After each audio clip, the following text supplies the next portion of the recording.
Hello and welcome to my channel In Search of Wonder. My name is Anne and welcome to my weekly reading vlog, which is now my weekly reading wonderings and wanderings.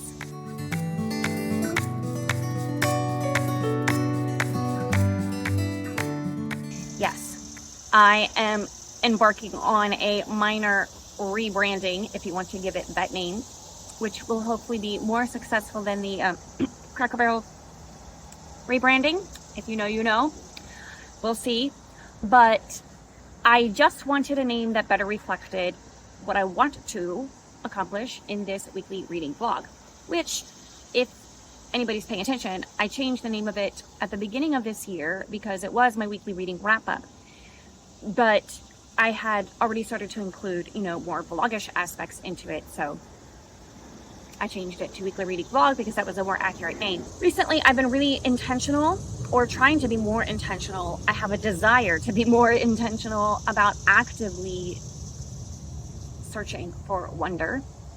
The practical side of my personality can have a tendency to squash the wondering, imaginative, take time to sit and pause and reflect part of my personality, and I don't want to do that. I want to be able to take the time to wonder, to reflect, to imagine, to appreciate, etc. So I'm going to take you along with me on this journey if you want to come along and be a little bit more intentional about taking the time to just soak in those moments when they happen and to look for those moments of wonder and imagination if they're not happening, to create them and to be intentional about it. So to that end, this morning is my last Monday morning before school starts.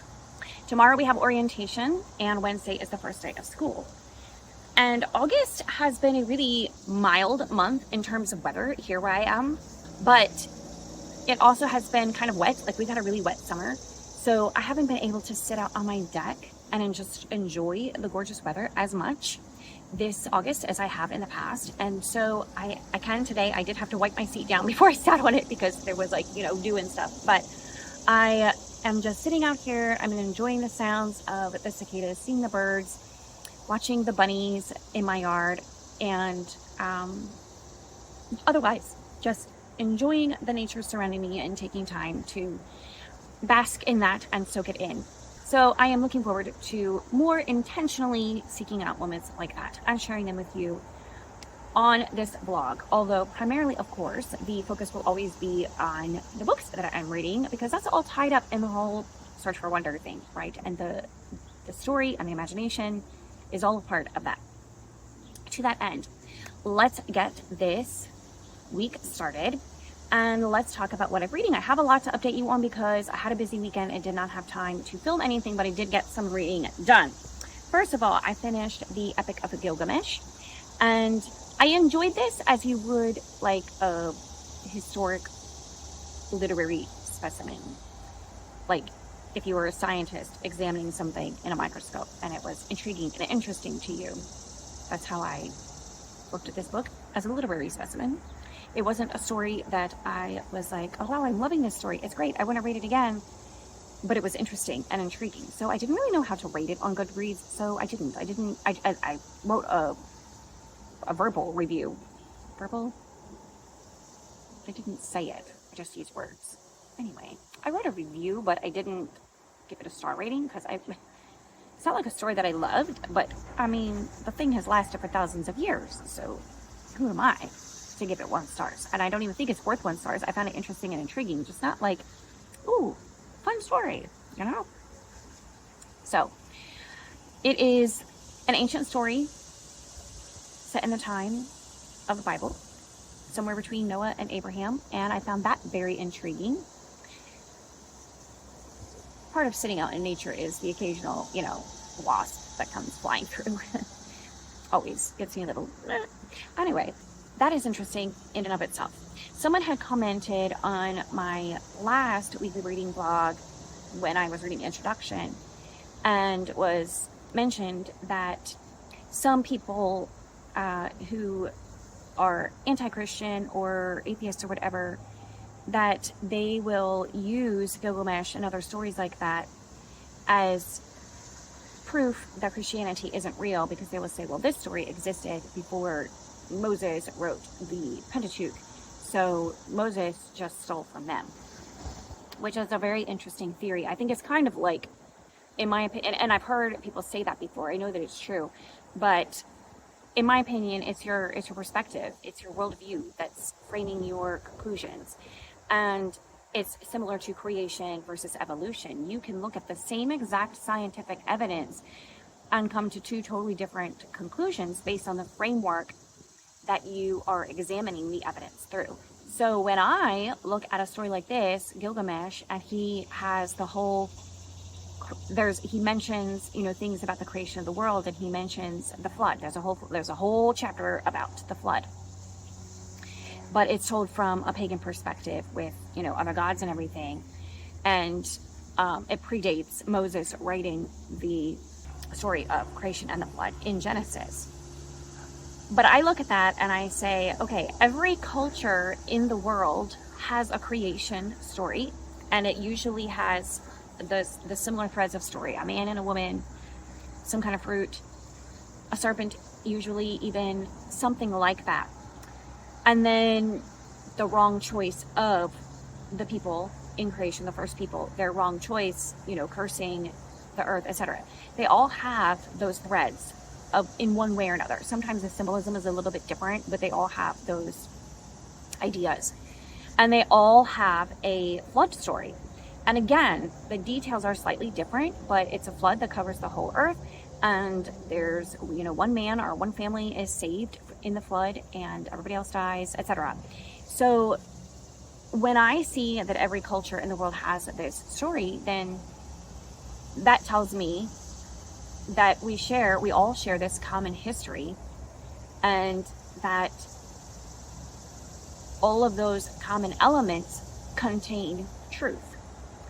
And also what I see is that, because the Bible also teaches us that God, has an enemy, and the enemy is Satan, and Satan is the father of lies.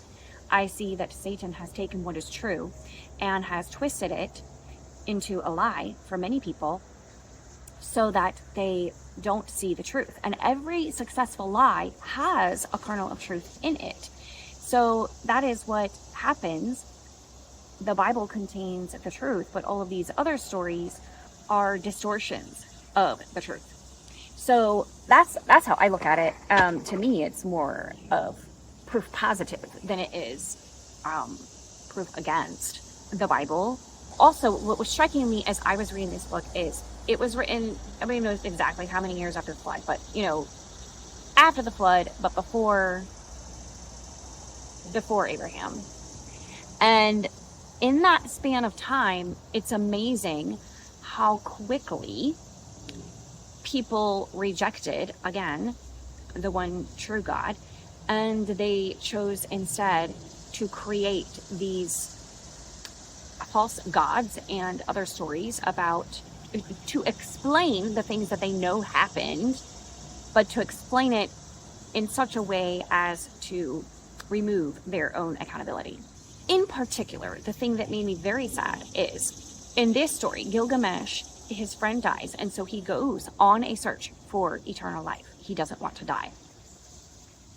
And the saddest part about the whole book is that he manages, by his own strength and fortitude and stamina, to make it on this quest through these various trials to the afterlife, heaven, paradise, and he meets there the God that he has been, worshiping his whole entire life. And basically this God, Shamash, says to him, I don't know why you bother to do all that to come this way. I can't give you eternal life.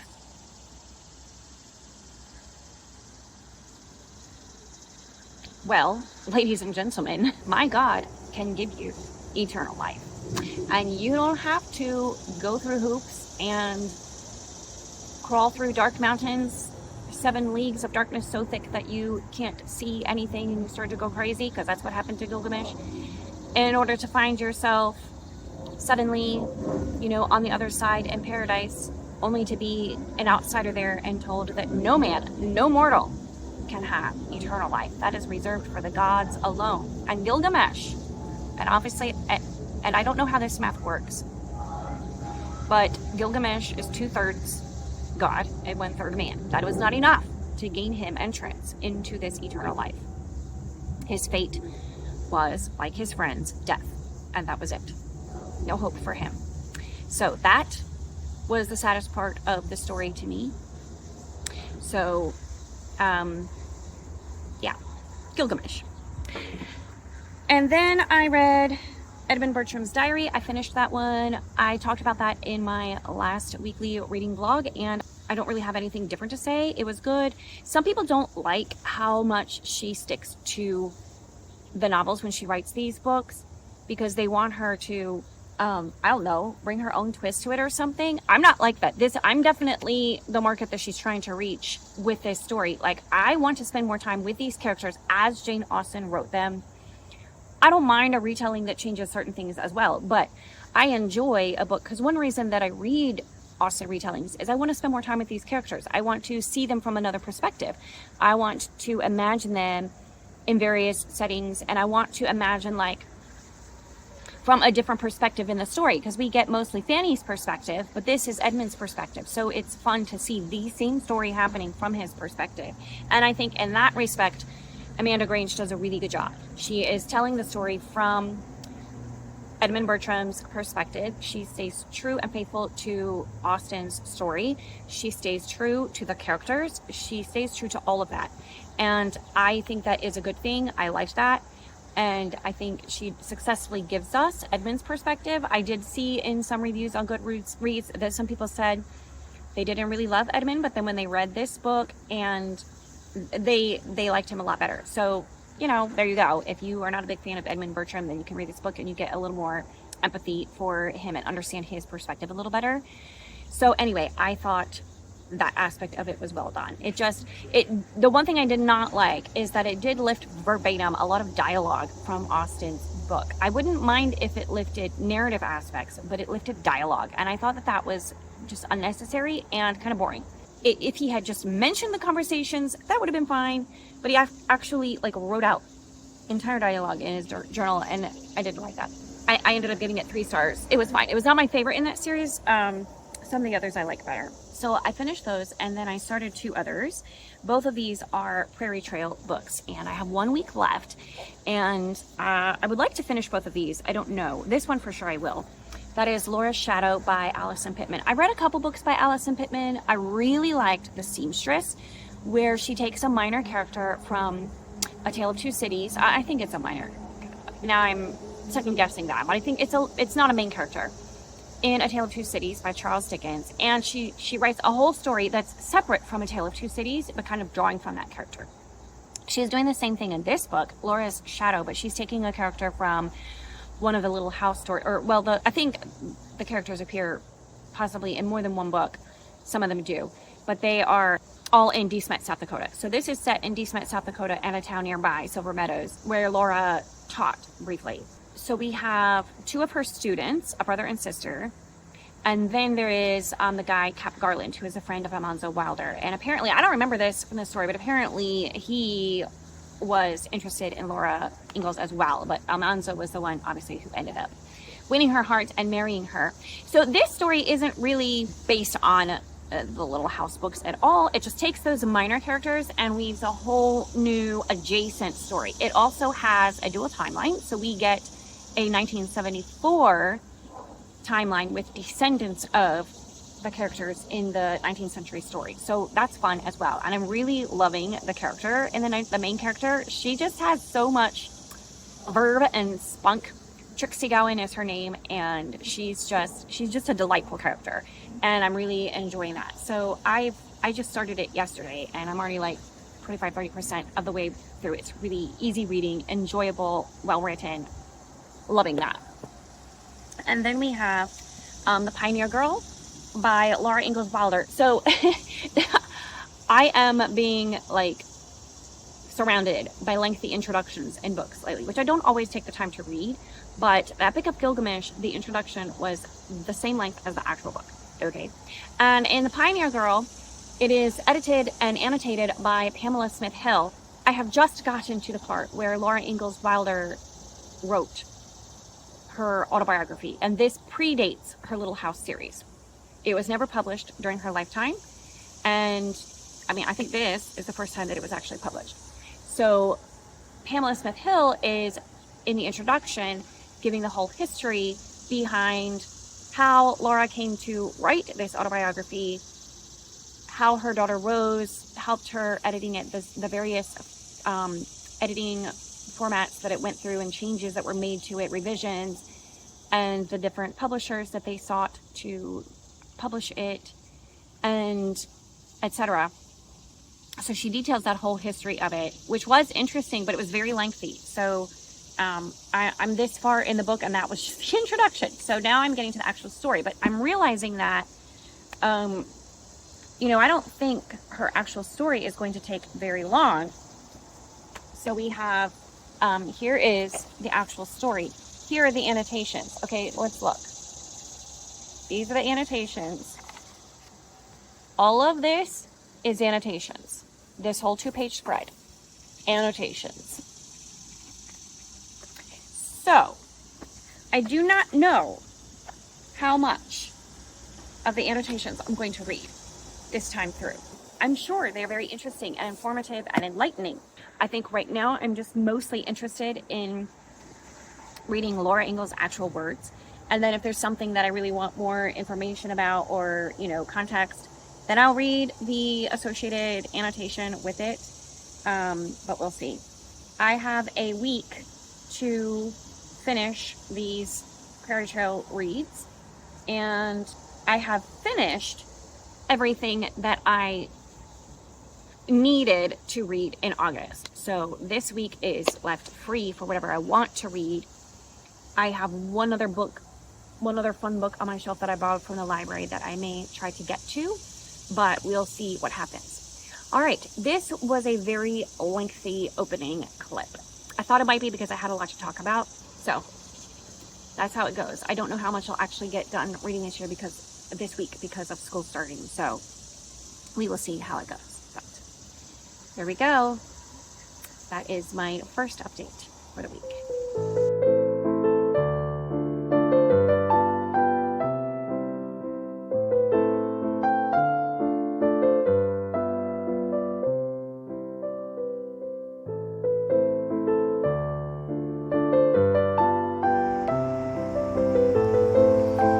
See it? This spider web. Oh, can we get it in focus? It's massive. This spider web coming off the side of my house here.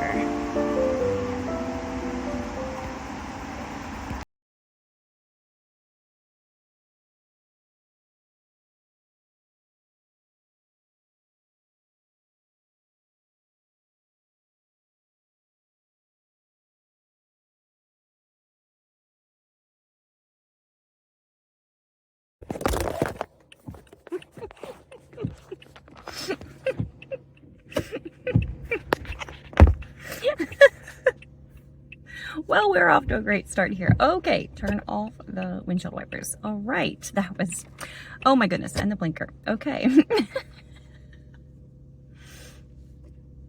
We are just off to a fantastic start. It's Tuesday morning, and I am heading off to orientation at my school. And I have to be there this morning for orientation at the lower campus, but my kids don't have to be there till this afternoon for the upper campus orientation because they're both in high school. I am on my own. My kids are with my hubby, and I don't have to be there actually until 9, and it's 7:43, so I have time to stop at a coffee shop on my way to work, which never ever happens. Now, I often go after work if I have something else to do, like if I'm going from work somewhere else. I will often stop at a coffee shop on the way. But the experience of actually going to a coffee shop in the morning on my way to work is not something that I do in my daily life. So I'm going to do that today, and that's going to be fun. And also, there's a little bit of a nip in the air It's August 26th, and it feels like a fall morning, but I'm sure we're gonna get some more summer again, but our false fall did come a little earlier than usual. Okay, anyways, off I go to my coffee shop.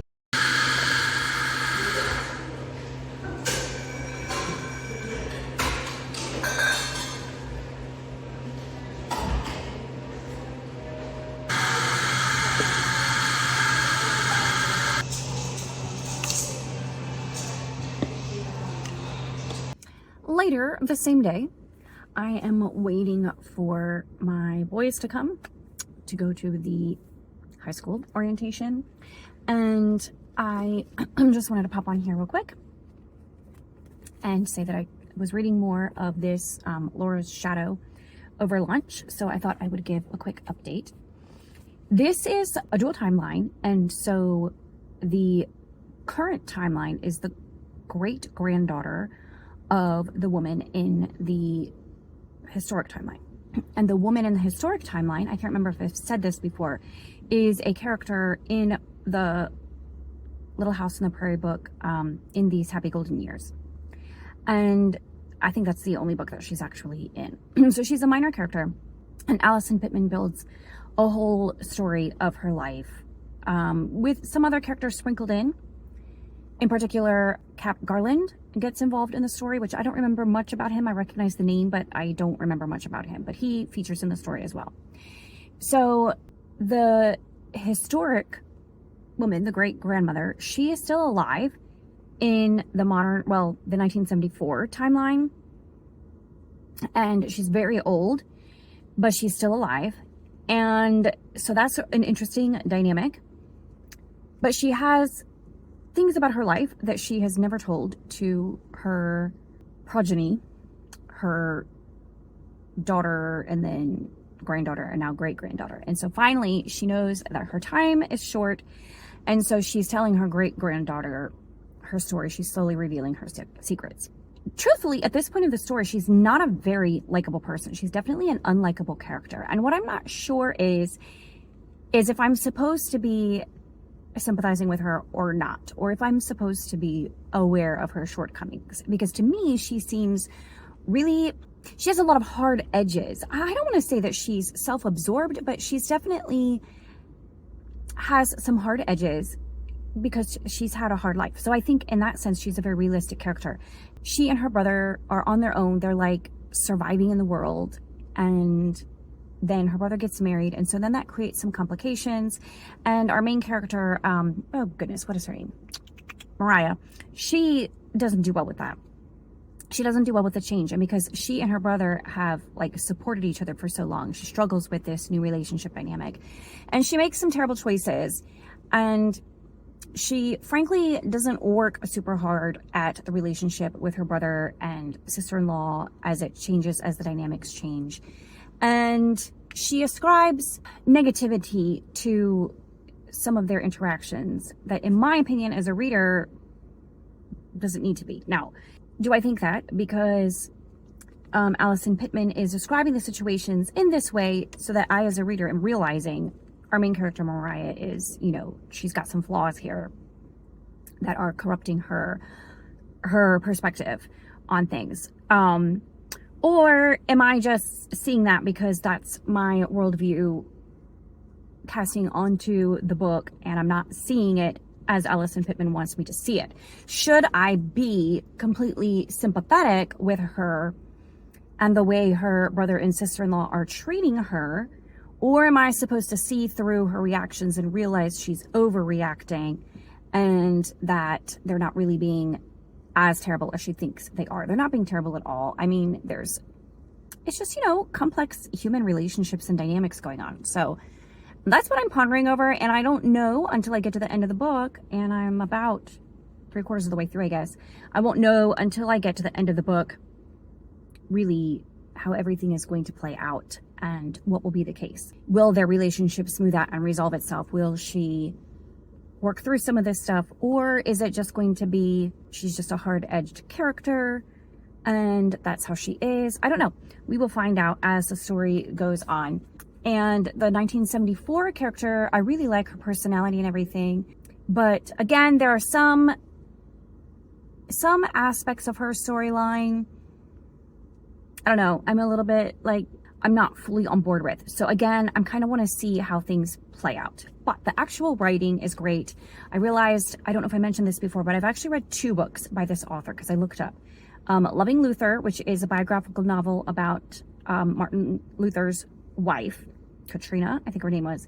And then The Seamstress, which is based on a book by Charles Dickens, A Tale of Two Cities. Well, it's not based on the whole story. It's kind of like this, and then it just takes one character and creates a whole adjacent story to it that doesn't really have anything to do with the actual plot in A Tale of Two Cities or anything like that. So, which is what's happening here. It doesn't have anything to do with the plot or most of the characters in Little House. It's just kind of springboarding from there, which is fun. It's a fun approach to telling a story, and I am enjoying that part. So that's my little update, and I will see you next time I have a free minute. Day 1 is in the books, and I'm tired. I am day 1 tired. I don't have my kids with me because they're on a retreat. So, and I have several hours, in fact, before I need to be anywhere doing anything. So I am going to go to a little coffee shop and celebrate the first day of school with something decadent. And I'm going to sit in the luxury of silence. And I'm going to read this book, Laura's Shadow, until I am finished with it. And then I'm going to meet my husband at his work. He's working late today, so I'm just going to meet him. He works at our church, and we have Bible study and prayer meeting tonight. So I'm going to meet him there a little bit early and get some work done for my job at church. And then, if I have time, I actually brought this honky book with me. I didn't want to because it's so big. That's the thing. I'm having trouble getting this book done because I can only read it when I'm at home. But when I'm at home, I have stuff to do. So I haven't had much time to just sit with it. So I brought this just in case I have time this afternoon to do a little bit of reading with this after I'm done with Laura's Shadow, because I'd really like to finish this week. Those are my plans. So first day was good. It was, Wednesday is a good day for me to start this year because I have the lightest academic load or teaching load, however you want to call it, of the week. So it was a good day to start with, kind of dip my toes in. And then tomorrow will be a little bit heavier. And then Friday is a heavy day for me again this year. So, but that's okay. My kids are away at a retreat and we'll be back on Friday at 3 o'clock. So this will be fun. All right, off to go get myself a little treat.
So I had my little snack and my little treat, and it was delicious. I think they called it a Cruffin. It was a croissant pastry dough made in the shape of a muffin, and it had Biscoff cookie butter cream in the center. Delicious. And I apologize, the sun is shining like right here on me, and it's creating shadows, and I apologize for that. I also finished reading Laura's Shadow by Allison Pittman, and I started this book with such high hopes, and it was engaging. It was well written. Allison Pittman is obviously a very talented writer. The prose was excellent. She's, crafting her characters very well. They're not necessarily likable, but you get to know them. They're interesting. The setting was interesting. We have 2 timelines I've already mentioned. The one is in Laura Ingalls Wilder's time and place, and utilizing characters from her book. And then the other one is 1974. It kind of took a downturn for me, and at the end, I didn't really like it, because I kept reading hoping that we would get some really strong character development, because I saw some things I mentioned in my previous clip that I was like, okay, what am I supposed to be thinking about this character? Am I supposed to be liking this behavior, approving of this behavior? Like, is this a good thing? Because it doesn't seem like it to me. I don't like the way this character is acting, and they're not very likable. But that's okay if they're not supposed to be, right? And if the story is going somewhere with that. And in the end, I don't really feel like the story went anywhere. Objectively looking at the writing, I feel like the plot was lacking. The great-grandmother in the story, in the 19th century timeline, she has a secret that she has kept from all of the preceding generations until her great-granddaughter is a grown woman. And then as she, the great-grandmother Mariah, is approaching her death, and she knows that, she wants to tell her great-granddaughter Trixie this secret. Meanwhile, the previous 2 generations, those women are alive and well. For some reason, she doesn't want them to know her secret. She only wants to tell her great-granddaughter Trixie. Why? I don't know. That's not really explained, like many things in the book. So she does eventually, over the course of the story in the 20th century timeline, eventually tells Trixie the whole story. But we also get to see that, well, she doesn't tell her the whole story. She tells her, like, very basic facts. But we get to see the full story developing, because interspersed is her historic timeline and what happened to her and the choices that she made. So the plot is, the secret is being uncovered as time goes on. You realize what happens like halfway through the book. Trixie still doesn't know, so she's still discovering it. But as a reader, you've discovered it already, and there's really no other point to the story. There's no character development. There's no other plot. So the plot is thin. I mean, it could be a plot, but I guess that leads me to my second complaint, which is that although the prose itself is very well written, the story is completely underdeveloped. It is a shorter book than usual. Like, how many pages we got here? It's not quite a novella. It's like 250 pages. It's not that long. And despite the fact that the plot gets revealed about halfway through the book, and so there's not much left in the story, part of the problem is it's just underdeveloped. The characters, the side characters, but really all of them, you don't really get to know why they do the things they do and why they say the things they say on a really intimate level. It's told to us, but it's not shown. So in that sense, the writing is lacking. I feel like if certain parts of the storyline were more thoroughly well developed, then I would have appreciated the book a lot more. I would have gotten more. I would have enjoyed it a lot more. But it's a shorter book. It's got two threads going, and everything just gets really passed over. And so I didn't like that. From a more subjective perspective, it's supposed to be a Christian fiction book. It's published by Barber Publishing, which is Christian fiction. And it wasn't Christian at all. And in fact, like, I don't mind if a Christian fiction author or Christian fiction publishing company publishes a book that's not like overtly Christian. Like, it doesn't have specific mentions of going to church or praying or etc. Like, it doesn't have to have that to be a good book, in my opinion, or even, Christian. But this one, even though some of the characters do attend church, like mention is made of attending church, in both timelines, our main characters, our two main characters, I don't think they ever actually attend church. And the 20th century girl, she gets out of going to church with her mom and grandmother, and the implication is that she's like happy to not have to go to church and to spend time with her grandmother instead, great grandmother instead. Now, is that because she didn't want to see all the people from her town and, you know, like that sort of thing? Or is it just she didn't want to go to church? Otherwise, she doesn't seem to have much of a spiritual life at all. The characters do things and say things that are not Christian at all. And there's no judgment of that. And I know that if you know, you know. Like, if you are a Christian who is following Christ and seeking to follow him with your whole heart, then you will understand why this is a problem. Otherwise, what I'm saying won't make sense to you. So they do things, they make choices that are just antithetical to the Christian life, and no attempt is made to redirect or to make it clear that this behavior is wrong or these choices are wrong. There's a faintly derisive attitude towards certain Christian things.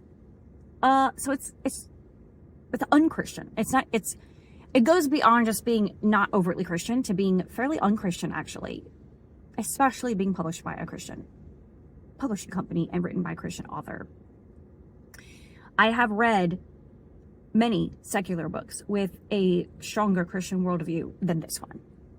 That's probably the easiest way to say it. So all in all, I was very disappointed, and I think I'll land on 2.5 stars. I don't even think I want to round it up to 3 on Goodreads, because I was really disappointed that there was no significant character development, and the things that I saw unfolding in these character lives was never really addressed from a Christian perspective. And again, like, I'm not expecting it to be overtly Christian, just like the worldview of the way this story was told wasn't even Christian at all. So I was disappointed in that, me personally. Many people love this book. It has 3.9 stars on Goodreads, so I am in the minority, although I was reading through the 1 and 2 and 3 star reviews, and many of them said similar things to what I said. So I'm not alone in my thoughts about it, but you might like it. So it does, although I will warn you also, if you like Laura Ingalls Wilder, you may not like this book. I'm just going to put it that way. If you don't like Laura Ingalls Wilder, then you probably, that won't affect you at all. But if you are a Laura Ingalls Wilder fan, there are probably some things about that book that will, at the very least, make you raise your eyebrows and be like, okay. So that's that, a bit of a disappointment. So off I go for the rest of my evening, and I will see you next time.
day 2 is done and is in the books. Went pretty well. And had probably one of my hardest classes, and it went okay. So first day usually is one of the best days of the year. So anyway, first day of each class, I guess, is what I'm trying to say. My kids are still away at their retreat / camp that begins the school year, so my husband and I went on a little date. We checked out a new to us restaurant that's kind of new to the area. It's local, etc. We didn't love it. It wasn't great, but then we went to coffee, and it's a coffee shop that I love, but they gave me the wrong drink, but it was good. It was tea instead of coffee, apparently. I don't know how that happened, but anyway, that was fine. I didn't realize it until I had left the shop, and so I just drank it. It was fine. And then we went to a couple little like local boutique shops, and then we went to a thrift store, and I did a little browsing, didn't buy much. And we came back home. But the primary reason I am on here right now is to share some exciting news. And with this, I'm going to be wrapping up this weekly Wonderings and Wanderings vlog because I'm going to be very busy tomorrow and will not have time to film any clips or anything. So this is it. This is the end of the road for this particular vlog. But I wanted to share some exciting news. A long time ago, I announced that I wanted to be working on putting together an Etsy shop primarily focused on, well, on bookish gifts, but primarily my plan was to sell Blind Date with a Book. Books that I have personally read and loved, and books that are clean and that I think a lot of my viewers would enjoy reading. So I finally have it ready. As we speak, there are only like 6 books on there. I have a total of 10 that are ready. So I have 4 more that I need to put in the listings, which I will try to do before this video actually goes live. And then I have some other stuff that I will put on there. And then I have some other things in the works that will show up there eventually. And then I have some more blind dates to restock. My goal is to keep 10 to 15 on there. But I'm going to be honest, I've had a hard time sourcing ones of late. So we'll see. Have to have enough stock to keep it going, but whatever. It's open now, and the books are available for purchase if you want them. So of course, I will put all the information in the description box below. Go check it out if you're interested or if you're curious about it and see what it's all about. And that is it for this weekly Wonderings and Wanderings. And I will see you next time.